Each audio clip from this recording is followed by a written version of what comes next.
پیغمبر علیه الصلاة والسلام د دې امت لپاره ډېرې زیاتې دعاګانې کړي دي.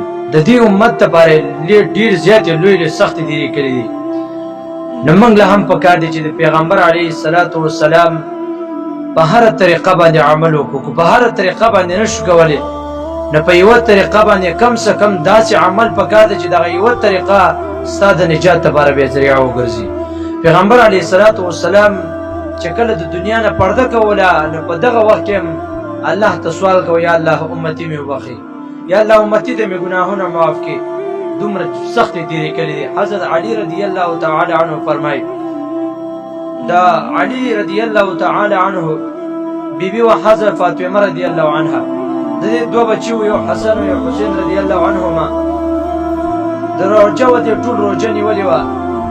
حضرت علي رضی الله تعالی عنه کور په یو ګوټ کې ناست و، فاطمه رضی الله عنها بیا پسې حسن او حسین ناست وو. مازدیګر ټیم و جړاګانې الله ته کولې، دعاګانې کولې، روژه نیولې وه. بیا فاطمه رضی الله عنها فاسده او لاړه څلور روټۍ پخې کړې. څلور کسانو څلور روټۍ پخې کړې. چې کله څلور روټۍ پخې کړې او د ماښام اذان یې وکړ، نو یوه روټۍ د خاوند مخې ته کېغوسته، یوه روټۍ د خپل زوی مشر زوی مخې ته کېغوسته، یوې د کشر زوی یوې خپل مخې ته کېغوسته. ټولو دعا وکړه او روژه ماته کړه. چې کله یې روژه ماته کړه، نو حضرت فاطمه رضی الله عنها د خپله روټۍ نیمه په خپل څادر او په خپل لچک کې رابنده کړه او ځان چې کېغوستله. علي رضی الله تعالی عنه فرمایي، ما دا ولیدله چې دا نیمه روټۍ کېغوستله، خو یې ما ته څه ونه وې.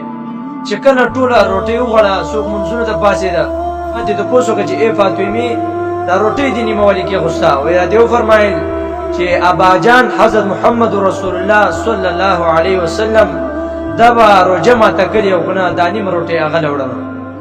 وایي ما وایي چې ټیک ده. دا نیمه روټۍ راواخېسته او راله په مسجد نبوي کې پیغمبر علیه الصلاة والسلام په مسله باندې ناست و. دا چې کله راله پوره کې ودرېدله، نو پیغمبر علیه الصلاة والسلام ته فرمایي، ای فاطمې ولې راغلې؟ فاطمه رضی الله عنها ته فرمایي، یا رسول الله صلی الله علیه وسلم، ما وی چې دا نیمه روټۍ ما روټۍ مې روغه پخه کړه، دا نیمه روټۍ مې ځان له وخوړه، نیمه مې تا له راوړه. ما وی چې پیغمبر علیه الصلاة والسلام پرې روژه ماته کړي او روژه مې ماته کړې او که نه؟ پیغمبر علیه الصلاة والسلام وفرمایل، داسې ناشنا دومره سختې تېره کړې ده چې هغه شان سخته بلا بل څوک تېروي. او امتي ته چې وې چې د پیغمبر په خبره عمل وکړه، هغه د پیغمبر خبره مني لیکن عمل کولو ته تیار نه دی. پیغمبر علیه الصلاة والسلام ته وویل چې دا نیمه روټۍ مې تاسو له راوړې ده. پیغمبر علیه الصلاة والسلام ته وفرمایل، ای فاطمې خو دا روټۍ تا نه وې راوړې، نن څلورمه ورځ ده چې ستا پلار دا روټۍ نه ده خوړلې. څلورمه ورځ د مدینې منورې ګرمي، او بیا څلورمه ورځ او بیا روژه یې سړی، او بیا څلورمه ورځ وایي ما روټۍ نه ده خوړلې. پیغمبر علیه الصلاة والسلام او حضرت فاطمه رضی الله عنها یو بل ته وکتل، دواړه په ژړا شو. پیغمبر علیه الصلاة والسلام هم په ژړا باندې شو. پیغمبر علیه الصلاة والسلام هم وژړل.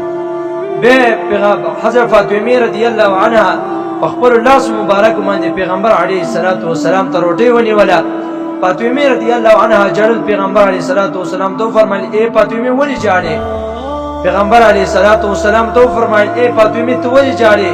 حضرت فاطمه رضی الله عنها فرمایل، یا رسول الله نن خو نیمه روټۍ ده، په دې نیمه روټۍ باندې تاسو وخوړه، نیمه ما وخوړه، ګزاره مې پرې وکړه، سبا ستاسو نغرې مړلې، سبا زمونږ نغرې مړلې، سبا ستاسو کم څه نشته، سبا زمونږ کم څه نشته، سبا به څه تیارې کړو. پیغمبر علیه الصلاة والسلام ته وفرمایل، وایي ای فاطمه رضی الله عنها سخته تېره کړه، زه به هم سخته تېره کړم، ته مو لږه تېره کړه، زه به هم لږه تېره کړم.